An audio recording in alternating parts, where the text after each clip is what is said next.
នារីត្រីនេះនាងខ្ញុំសូមលើកយកប្រធានបទ24កក្កដាខ្មែររងការបាញ់ប្រហារពីថៃ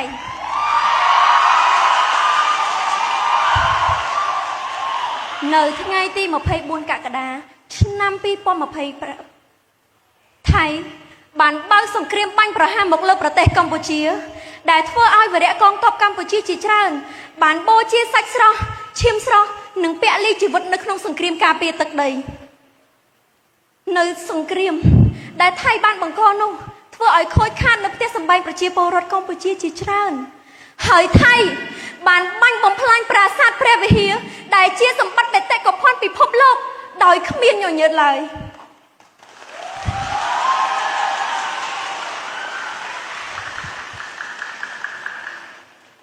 បន្ទាប់ពីសង្គ្រាមបានផ្ទុះកើតឡើងសម្ដេចមហាបវរធិបតីហ៊ុនម៉ាណែតបានចូលទៅប្រជុំបន្ទាន់នៅប្រទេសម៉ាឡេស៊ីឯកភាពនៅក្នុងការបោះឈប់បាញ់នៅថ្ងៃទី28ខែកក្កដាឆ្នាំ2025ប៉ុន្តែរឿងរ៉ាវដែលយើងនឹកស្មានមិនដល់ភាគីថៃចូលមកចាប់វីរៈកងទ័ពកម្ពុជានៅក្នុងទឹកដីកម្ពុជាក្រោយបោះឈប់បាញ់ចូលជាធរមានភ្លាមនៅថ្ងៃទី29ខែកក្កដាឆ្នាំ2025ហើយនៅថ្ងៃទី1ខែសីហាឆ្នាំ2025ភាគីថៃប្រកល់វីរៈកងទ័ពកម្ពុជាត្រឹមតែ2រូបតែប៉ុណ្ណោះដោយឃើញសភាពគាត់ហើយនាងខ្ញុំពិតជាពិបាកទទួលយកខ្លាំងណាស់នាងខ្ញុំជូរីល្អហួរតំណាងឲ្យប្រជាជនកម្ពុជាទាំងអស់សូមស្នើឲ្យភាគីថៃប្រកល់វីរៈកងទ័ពកម្ពុជាទាំង18រូបដើម្បីឲ្យពួកគាត់អាចមកជួបជុំគ្រួសារយ៉ាងសុខសុវត្ថិភាពស្របតាមច្បាប់មនុស្សធម៌អន្តរជាតិឲ្យបានឆាប់រហ័សបំផុត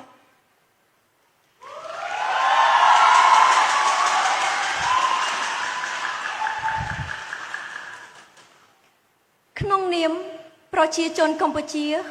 ក៏សូមអំពាវនាវសហគមន៍អន្តរជាតិថ្កោលទោសយ៉ាងមុតមមទៅលើទាហានថៃដែលបានរំលោភបំពានកិច្ចព្រមព្រៀងសន្តិភាពរវាងកម្ពុជានិងថៃតាមរយៈការបាញ់ប្រហារមកលើប្រជាពលរដ្ឋស៊ីវិលស្លូតត្រង់កម្ពុជាបណ្ដាលឲ្យរងរបួសនិងស្លាប់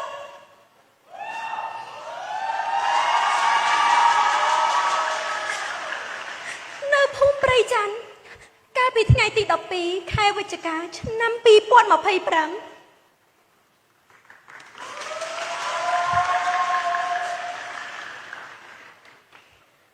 សង្គ្រាម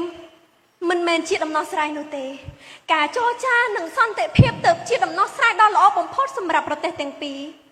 ហើយនាងខ្ញុំក៏សូមគោរពសរសើរទៅដល់ភាពអត់ធ្មត់របស់សម្ដេចមហាបវរធិបតីហ៊ុនម៉ាណែតដែលបាននាំមកនូវសន្តិភាពមកជូនប្រទេសកម្ពុជា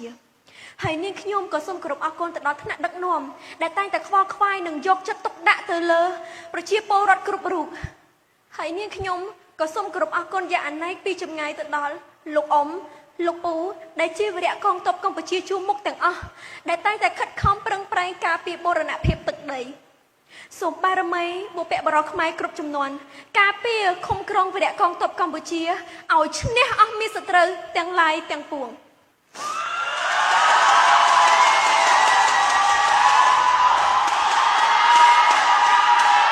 កម្ពុជាមិនត្រូវការសង្គ្រាមកម្ពុជាត្រូវការសន្តិភាព